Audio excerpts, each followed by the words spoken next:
अरे चमेली का भाई हो तुम का बड़े उदास बैठी हो। अरे का बताई चुन्नू के पापा, बहुत परेशान हैं हम। कौन बात हुई है बताओ तनी तो, काहे परेशान है तुम हमरे राहत।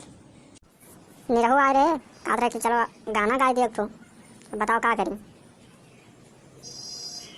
अच्छा सुना दो गाना तो शिवरली वाला, बहुत नीक लागत है हमें। और वह निरहुओ का नीक लागत है, वह सुना दो तो।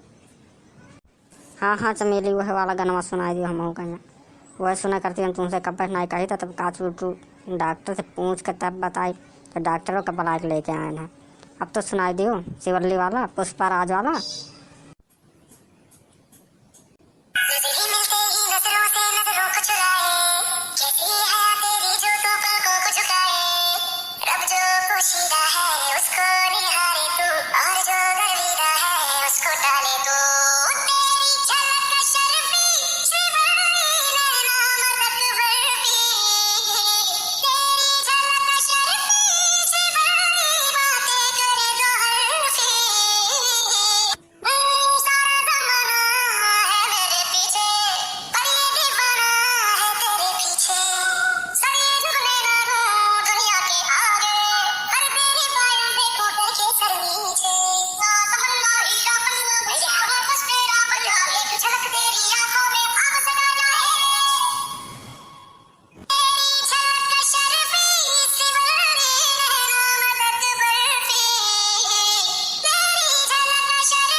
वाह वाह चमेली वाह, पुष्पा राज के गाना जो शिवरली वाला तुमको बहुत बढ़िया से याद बा।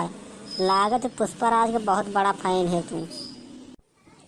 का याद नहीं रहू, इतना बढ़िया गाना गाई सी और तू कहा तो कि गाना बहुत बड़ा फैन है। 10 बाजे देखी थी वो पिक्चर में पुष्पा राज, वो गुंडी बनी। पुष्पा राज पिक्चर बहुत बढ़िया लागत है हमें, जितना बढ़िया पिक्चर है 10-20 चक्कर तो कम से कम देखे हो हम। तो गाना वैसे अपने आप याद हो जाते हैं मेरे।